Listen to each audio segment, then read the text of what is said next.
Assalamualaikum warahmatullahi wabarakatuh. Apa kabar sobat sekalian? Semoga baik-baik saja. Jumpa lagi di channel Rahmat Romdani. Kali ini kita akan membahas berita hangat dan masih hangat diperbincangkan ya tentang eh Fadlizon yang akhirnya kembali ya.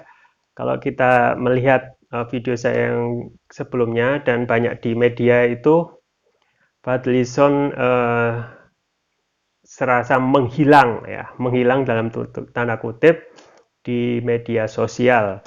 Itu terjadi setelah dia mengkritik presiden ya, tidak kunjung hadir ketika ada banjir Sintang. Sedangkan di saat yang sama presiden menghadiri atau hadir di sirkuit Mandalika. Nah ini, nah setelah itu memang tidak ada lagi kritik-kritik yang biasa Fadlizon sampaikan ya di Twitter ya. Nah, ini dicari-cari oleh para followernya yang rindu dengan kritikan-kritikan pemerintah.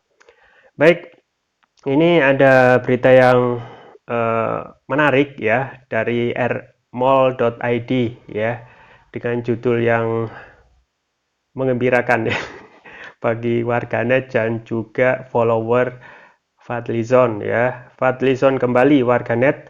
Lanjut terus Pak, sampean bukan jongos Gerindra. Ya. Wakil Ketua Umum Partai Gerindra, Fadlizon kembali menyapa warganet di akun Twitter miliknya. Setelah 2 pekan tidak ada kabar. Melalui akun Twitternya, Fadlizon mengabarkan bahwa dirinya sedang berada di Madrid, Spanyol. Oh, ternyata di Madrid, Spanyol ya. Hadiri sidang Parlemen Dunia Interparliamentary Union (IPU) ke-143 di Madrid, Spanyol. Tulis Fadlizon dikutip redaksi, Sabtu 27 November. Cuitan Fadlizon pun disambut hangat warganet yang menjadi pengikutnya di Twitter ya. Selamat datang kembali wahai singa parlemen atau jubir rakyat. Masih berani kritik pemerintah Jokowi lagi Pak? Kata akun Celup1 dalam kolom komentar ciutan itu. Fadlizon memang hilang sejak dikabarkan mendapat teguran dari Ketua Umum Partai Gerindra Prabowo Subianto usai melontarkan kritik pada Presiden Joko Widodo. Dengan hadirnya kembali di media sosial, warganet menaruh harapan agar Fadlizon tetap kritis kepada pemerintah dalam kapasitasnya sebagai anggota DPR RI. Lanjut terus Pak Zon, posisi sampean lembaga DPR yang mewakili suara rakyat, bukan jongos Gerindra, cuit akun @sahril_tng ya. Ya, begitu. Nah, ini juga ada berita ya dari CNN.com, CNN Indonesia tentang Undang-Undang Ciptaker ya. Jadi Fadlizon itu mengkritik Undang-Undang Ciptaker ini seharusnya batal ya. Karena banyak invisible hand. Baik, langsung saya bacakan ya. Fadlizon, Undang-Undang Ciptaker seharusnya batal, banyak invisible hand. Jakarta, CNN Indonesia. Wakil Ketua Umum Partai Gerindra Fadlizon mengatakan Undang-Undang Nomor 11 Tahun 2020 tentang Cipta Kerja seharusnya batal. Undang-undang ini dinyatakan inkonstitusional bersyarat oleh Mahkamah Konstitusi (MK). Meski memerintahkan untuk memperbaiki dalam tempo 2 tahun, MK menyatakan undang-undang ini tetap sah berlaku selama proses perbaikan. Fadlizon mengatakan Undang-Undang Ciptaker bertentangan dengan konstitusi serta memiliki banyak masalah sejak awal proses penyusunannya. Undang-undang ini harusnya batal karena bertentangan dengan konstitusi dan banyak masalah sejak awal proses, kata Fadli lewat akun Twitter miliknya @fadlizon Sabtu 27 November. Ia pun menyatakan terlalu banyak invisible hand atau tangan-tangan yang tidak terlihat di balik Undang-Undang Ciptaker. Lebih lanjut, Fadli mengatakan bahwasanya Undang-Undang Ciptaker yang ada saat ini tidak bisa diimplementasikan selama perbaikan regulasi tersebut dilakukan sebagaimana putusan Mahkamah Konstitusi (MK). Terlalu banyak invisible hand kalau diperbaiki dalam 2 tahun artinya tidak bisa digunakan yang belum diperbaiki, ujarnya. Ya, ini ada selanjutnya Golkar ya, dari Golkar. Putusan MK tak batalkan Undang-Undang Ciptaker. Hal berbeda dinyatakan anggota Badan Legislatif Baleg DPR RI dari fraksi Partai Golkar, Kristina Aryani. Ia menilai putusan MK terkait Undang-Undang Ciptaker tidak layak membatalkan Undang-Undang Ciptaker. Ya, menurutnya Undang-Undang Ciptaker tetap berlaku sampai dilakukan perbaikan pembentukannya sesuai dengan tenggang waktu 2 tahun yang diputuskan MK. Ya, ya, sobat sekalian, memang sedari awal ya, sesuai apa yang kita semua pahami, undang-undang ini memang banyak masalah sedari awal ya kan. Dari hal prosesnya saja ya kan, prosesnya saja itu kita tidak tahu draft mana yang secara resmi dipakai ya. Pada awal-awal dulu ketika rame itu beredar ya, jumlah halamannya itu 800 halaman ya. Kemudian ujuk-ujuk langsung naik 900 halaman. Naik lagi 1000 halaman ya. Kemudian turun lagi 800 halaman. Dan itu diputuskan cepat gitu. Tanpa ada proses apa ya? Diskusi dengan publik ya. Padahal sobat sekalian, diskusi dengan publik ini perlu ya untuk mengambil perspektif-perspektif ya, kita mengundang buruh ya, dalam hal ini yang berkaitan langsung ya, bersentuhan langsung dalam buruh ya, kemudian pengusahanya sendiri ya, kemudian juga semua elemen yang bersentuhan dengan Undang-Undang Ciptaker ya. Nah, kemudian dalam rapat paripurna itu memang harus bahas pasal per pasal ya. Ini aneh, ini bahkan ketua DPR pernah ditanya apakah ibu pernah sudah membaca semua. Jawabannya apa? Saya hanya membaca secara acak. Coba bayangkan. Apakah ini sesuai? Ini jawaban ketua DPR aja seperti ini. Bagaimana dengan di bawahnya ya? Makanya memang seharusnya ya harus disahkan pasal per pasal, kalimat per kalimat, kata per kata ya.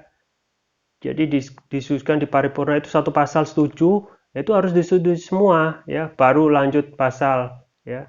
Makanya undang-undang itu nggak harus banyak, jangan sampai banyak. Kalau sampai tebalnya gitu, ahli hukum pun itu tidak mampu untuk membaca, menganalisa satu-satu ya. Jadi ini bermasalah. Nah sekarang kemarin sudah diputuskan inkonstitusional, artinya tidak sesuai dengan Undang-Undang 45 ya, dan diberikan syarat 2 tahun perbaikan ya. Nah, pertanyaan yang logik seputar ini adalah apa yang perlu diperbaiki gitu ya, apa yang perlu diperbaiki. Karena tidak tahu apa yang diperbaiki ya, bisa saja nanti dalam waktu 2 tahun ya, ini juga sangat menggantung gitu. Apakah 2 tahun ini undang-undang ini secara formil di lapangan masih berlaku ya, seperti itu. Padahal efek dari undang-undang Ciptaker maupun Omnibus Law ini sudah sangat mengkhawatirkan gitu. Dari hal minerba misalnya, Undang-Undang Minerba itu yang baru itu benar-benar kita ya sudah tidak punya marwah lagi dalam pengelolaan sumber daya alam, bahwasanya konsesi tambang yang sudah habis itu seharusnya di Undang-Undang Minerba lama harus diserahkan ke pemerintah. Nah, ini malah undang-undang baru bisa diperpanjang dan waktunya lama ya. Belum lagi Undang-Undang Ciptaker itu sendiri ya, yang tentu saja banyak sekali merugikan kaum buruh ya. Ya. Jadi memang undang-undang itu memang harus sesuai esensi ya, dan harus benar-benar kaum ataupun pihak-pihak yang bersentuhan itu harus setuju gitu. Kalaupun ada banyak kemarin itu yang demo, berarti masyarakat itu melihat, mengkaji isi dari itu tidak sesuai ya. Padahal apa? DPR itu adalah wakil rakyat, bukan wakil partai, bukan wakil pengusaha, ya. Dan ini memang harus diperhatikan, ya kan? Dan memang hal yang pokok juga diperhatikan, seharusnya ya kalau sudah ditetapkan inkonstitusional harus yakin gitu MK itu menetapkan ini tidak sesuai Undang-Undang 45 dan harus dibatalkan ya. Harus yakin karena dalam waktu 2 tahun itu kurang lebih waktu yang bisa terjadi ataupun orang yang berkepentingan itu bisa tetap memakai undang-undang ini ya. Karena ini bersyarat ya, masih menggantung. Coba sedari awal kemarin itu dibatalkan ya, itu sudah selesai ya. Dan tidak usah khawatir bahwasanya undang-undang sebelumnya itu sebenarnya sudah memadai undang-undang tentang buruh atau tenaga kerja ini ya. Ya jadi seperti itu. Dan memang itu untuk undang-undang Ciptaker. Dan selanjutnya untuk Bung Fadlison ya. Semua setuju bahwasanya kritik-kritik Bang Fadlison ini sangat haruslah bisa membuka mata pemerintah terhadap semua kebijakan-kebijakan yang tidak sesuai dengan rakyat. Kalau semuanya diam, siapa lagi yang mengingatkan ya? Secara sekarang itu hampir semuanya itu merapat ke kekuasaan ya. Jadi rakyat itu sekarang sepertinya tidak ada yang bisa memperjuangkan keinginannya, kehendaknya ya. Itu bisa dilihat juga bagaimana posisi DPR sekarang yang sekarang lemah gitu. Misalnya kemarin dalam Perpu nomor 1 tahun 2020 yang diundangkan menjadi Undang-Undang nomor 2 tahun 2002 tentang COVID itu sudah menyerahkan hak budgetingnya gitu. So, coba kalau ini terus-menerus merapat, siapa yang mengkritik ya? Dan orang yang mengkritik itu sekarang juga sangat cepat sekali untuk dikriminalisasi ya. Ya, kita berharap kedepannya pemerintah itu bisa fair gitu. Harus konsisten sejak awal ya untuk membentuk pemerintahan yang bisa mengayomi rakyat ya. Kemudian juga menciptakan clean government, good governance ya. Jadi kalau seperti ini berjalan terus-menerus ya, kita tidak akan pernah menjadi negara yang hebat gitu. Kritik saja langsung dipenjarakan ya. Apalagi kalaupun kita logikanya kalau ada kritik ya gampang saja. Kalau kritik tidak sesuai, berikanlah counter opini ya, opini tandingan ataupun jawaban kalau kritik itu salah. As simple as that, sesimpel itu. Oke, itu yang bisa saya sampaikan. Semoga bermanfaat. Saya Rahmat Romamdi. Jangan lupa like, share, dan subscribe. Sampai jumpa lagi. Wassalamualaikum warahmatullahi wabarakatuh.